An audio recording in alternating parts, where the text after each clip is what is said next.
Si tu es un professionnel qui travaille en collaboration avec d'autres humains ou si tu es un gestionnaire de personnes, alors écoute la vidéo, c'est pour toi. C'était où le 11 septembre? Le 11 septembre 2001, évidemment.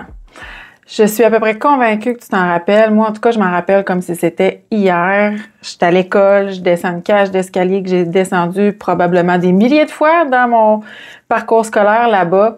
Mais cette fois-là est vraiment différente des autres parce que là, on entend toutes sortes de mots, tour jumelle, World Trade Center, États-Unis, Al-Qaïda, on entend toutes sortes de mots disparates, mais qui laissent croire qu'il y a quelque chose, en tout cas, de bien terrible qui est arrivé sans vraiment savoir c'est quoi à ce moment-là encore. Les premières images commencent à sortir éventuellement à la télé et là, ben, on n'a pas le choix de le croire, hein? Ce qu'on pouvait même pas imaginer qui arrive. Pourquoi je me rappelle j'étais où puis de ces détails-là?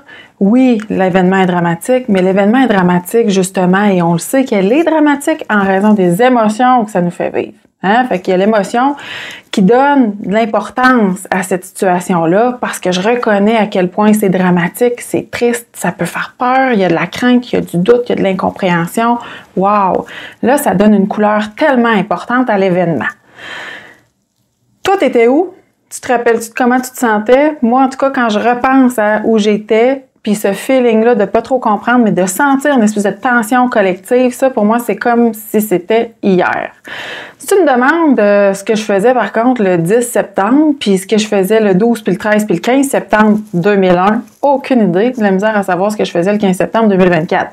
Parce que, dans le fond, ça, c'était probablement des journées ordinaires. Une journée ordinaire, ça veut pas dire une journée plate, ça veut juste dire une journée qui a été dans le commun, hein, dans ce qu'on s'attend, dans le déroulement des choses, sans émotion particulière. Je te parle de ça aujourd'hui, hein, je te parle de ce thème-là, là, des émotions, parce que c'est tellement important de comprendre que l'émotion, c'est ce qui te donne, entre autres, un pouvoir énorme de mobiliser ton monde et de te faire comprendre. Hein? Tu vas me dire, il me semble que les émotions, ça n'a pas sa place au travail. C'est souvent ce qu'on entend, mais c'est complètement faux.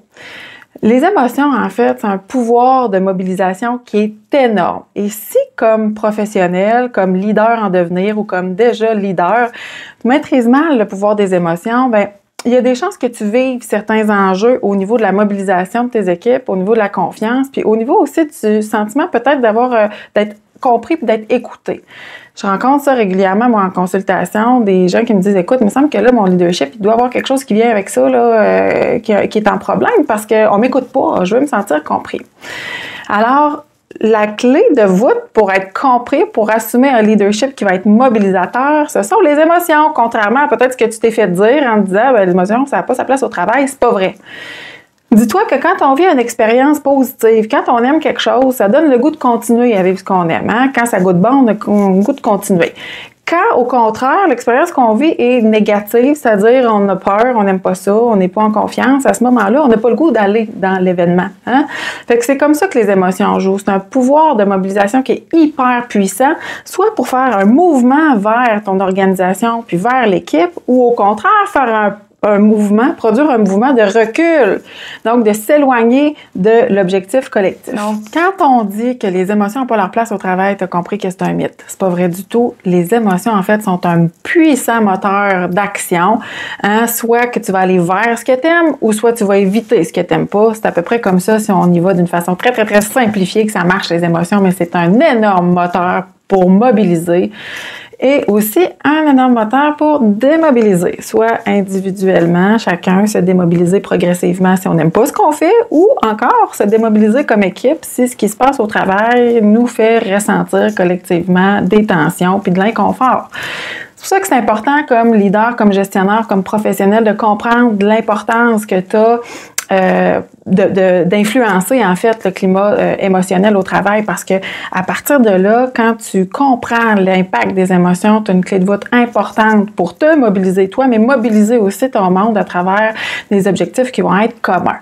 Donc, l'émotion est pas un obstacle, au contraire, elle est là, puis elle est là de toute façon, que tu t'en préoccupes ou pas en passant. Fait que des fois, je travaille avec des gens qui me disent « Ouais, mais moi, les émotions au travail, ça n'a pas sa place. » Ben, hey, tu passes à côté de quelque chose d'important parce que tu le veuilles ou non, ça va être là. Les gens autour de toi vont en vivre des émotions, tu vas en vivre aussi, des frustrations, des doutes. D'ailleurs, pense-y, quand tu repenses à ta vie professionnelle, certains événements marquants vont tourner autour de moments de fierté, de succès, de réussite, mais aussi de frustration, d'échec, de doute, d'insomnie. Donc, pourquoi tu te rappelles particulièrement de ces événements-là? À cause des feelings que ça t'a fait vivre. Donc, je te dis, l'émotion est toujours au cœur d'un comportement, qu'on la voit ou non, qu'on s'en occupe ou non, et qu'on la ressente ou non. Parce qu'on est un être d'abord profondément émotionnel. L'émotion, c'est quoi? C'est en fait l'énergie qu'on est capable de déployer face à une situation en fonction de l'importance qu'on y accorde. Puis l'importance qu'on va y accorder vient en partie de ce qu'on ressent face à cette situation-là. Alors, j'espère que tu as aimé la capsule et que ça te donnera envie d'en découvrir d'autres. Je publie tous les jeudis à 9h. Je t'invite à rester au courant. Abonne-toi d'ailleurs. Et tu peux aussi consulter en description de cette vidéo-là. J'ai mis des outils gratuits que tu peux downloader pour t'aider justement là, à t'approprier un peu les concepts que je te montre à chaque semaine. Sur ça, je te remercie de ton écoute puis je te donne rendez-vous jeudi prochain.